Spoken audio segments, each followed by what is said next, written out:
فیصل صاحب، آج بڑی اہم آپ لوگوں کی کمیٹی کی ملاقات ہوئی نون لیگ کے ساتھ. ایک تو طے کیا پایا؟ کیونکہ خالد مقبول صدیقی صاحب نے ہمیں یہ بتایا تھا کہ جی کوئی انتخابی اتحاد یا سیٹ ایڈجسٹمنٹ کی بات نہیں ہوئی. تو آج پھر بات کس پہ ہوئی ہے؟ ہو سکتا ہے یہ ڈیولپمنٹ بعد میں ہوئی ہو کہ نون لیگ کے ساتھ سیٹ ایڈجسٹمنٹ کرنی ہے، انتخابی اتحاد کرنا ہے. ذرا بتائیے گا کہ کس طرف چیزیں پروسیڈ کر رہی ہیں. بہت شکریہ عادل بھائی. دیکھیں، سیٹ ایڈجسٹمنٹ کی بات یقیناً آپ نے بجا فرمایا کہ جب ڈاکٹر خالد مقبول صدیقی صاحب کی ملاقات ہوئی تھی میاں نواز شریف سے، تو اس وقت تو پرنسپل قسم کی گفتگو ہوئی تھی کہ صوبہ سندھ میں بالخصوص کراچی شہر میں اور سندھ کے شہری علاقوں میں یہاں کے جو باسی ہیں، وہ پیپلز پارٹی کی 15 سالہ صوبائی حکومت جس کے پاس 18ویں ترمیم کے بعد سارے اختیارات ہیں اور وہ عوام کو دینے پر آمادہ نہیں ہیں، اس کے خلاف حکمت عملی کے لیے بات ہوئی تھی. میں آپ کو یہ بتاتا چلوں کہ 2018 کے عام انتخابات میں بھی ہم نے تحریک انصاف کے ساتھ اور جی ڈی اے کے دوستوں کے ساتھ سیٹ ایڈجسٹمنٹ کی تھی اندرون سندھ مختلف نشستوں کے اوپر.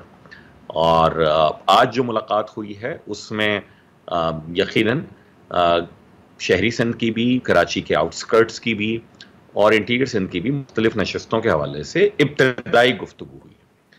پاکستان مسلم لیگ نون کے دوستوں نے اپنا موقف ہمارے سامنے رکھ دیا. ہماری ٹیم وہ موقف لے کر آ گئی ہے.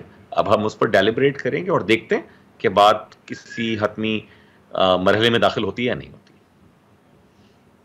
اچھا فیصل صاحب، لیکن نون لیگ جو ہے وہ پاکٹس کے علاوہ تو شہری سندھ کی اگر بات کریں، اگر صرف کراچی حیدرآباد کی بات کریں تو کتنا ایگزسٹ کرتی ہے؟ تو آپ کو اس الائنس سے فائدہ کیا ہوگا؟ نمبر 1.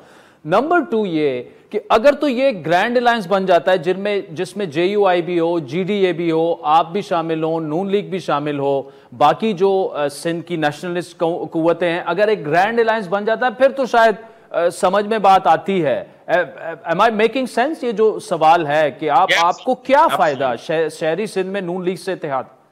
نہیں، absolutely you are making sense Adil بھائی. دو چیزیں ہیں کہ یہ دیکھیے، ایک تو اتحاد نہیں ہوا ہے، کوئی آگے مل کر چلنے کی ضرورت پر اتفاق ہے، اور دیکھتے ہیں کہ یہ اتحاد کی جانب بڑھتی ہے یہ کاوش یا نہیں بڑھتی. ہیونگ سیڈ دیٹ، یقیناً جس طرح ایم کیو ایم کا کوئی لاہور میں یا پنجاب میں کوئی سگنیفیکنٹ کوئی ووٹ بینک نہیں ہے، تو اسی طریقے سے مسلم لیگ نون کا بھی کچھ عرصے پہلے ضرور کچھ نشستیں تھیں ان کے پاس، لیکن اس وقت نہیں ہے. تاہم کچھ پاکٹس ہیں جہاں ان کے ووٹر سپورٹر خاصے ایگزسٹ کرتے ہیں.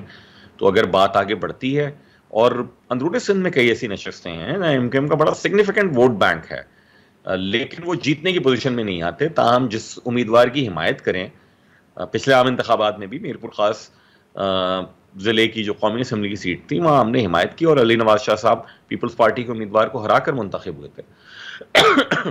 تو اس طرح کی نشستوں پر غور کیا جا سکتا ہے. غور کیوں کیا جانا ضروری ہے؟ جو ایک ایبسولوٹ رول ہے نا،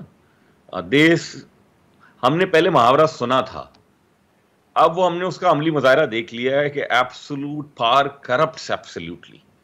جو ہم نے یہاں پر دیکھا ہے بھائی، میں آپ کو بتاؤں کہ الامان الحفیظ والا مسئلہ ہے. آپ سپلیمنٹری کوشچن کر سکتے ہیں، میں اس کے جواب کے لیے بھی حاضر ہوں، لیکن میں عرض یہ کر رہا ہوں آپ سے کہ دیکھیں 18ویں ترمیم کے بعد ساری بنیادی ذمہ داریاں وہ ہیں صوبائی حکومت کے پاس. صوبائی حکومت جس ایبسولوٹ اتھارٹی کے ساتھ بیٹھی ہے وہ آٹوکریسی کی حد تک پہنچ گئے ہیں. زرداری صاحب نے اپنے 15 سالہ ان انٹرپٹڈ رول کا فائدہ یہ اٹھایا ہے کہ انہوں نے اپنے حلقوں میں اپنے مخالفین جو نمبر 2 اور نمبر 3 تھے نا، ان کو بھی اپنے ساتھ ملا لیا ہے، جو کہ بالکل خلاف فطرت بات ہے جو یہاں پر ہوئی ہے. ہمیں سمجھتے ہیں اور ہم ملتے ہیں لوگوں سے، اور جی ڈی اے کے دوست بھی اور مسلم لیگ نون کے بھی اور جے یو آئی کے بھی، اور جب ہم آپس میں بیٹھتے ہیں تو یہی بات ہوتی ہے کہ نہیں جناب، ضرورت بہت ہے، لوگ چاہتے ہیں متبادل ہو، لیکن کیونکہ اتنا سگنیفیکنٹ ووٹ نہیں ہو پاتا، اور بدقسمتی کے ساتھ پاکستان کے دیہی علاقوں میں آج بھی پٹواری اور تھانے کی سیاست ہوتی ہے، تو وہ کہتا ہے کہ بھائی مجھے اپنی زمینوں پہ پانی چاہیے، مجھے اپنی گائے چوری نہیں ہونی چاہیے، مجھے اپنے بچوں کے خلاف کوئی جھوٹا مقدمہ نہیں چاہیے، اس لیے میں کیا کروں، میں جو حکمراں جماعت چلی آ رہی ہے اس کے ساتھ چلا جاتا ہوں. Are they satisfied with them? Peoples Party کہے گی، لیکن ہمیں نہیں لگتا کہ وہ مطمئن ہے. تو اس لیے ہم چاہتے ہیں لیکن فیصل صاحب ٹھیک ہے،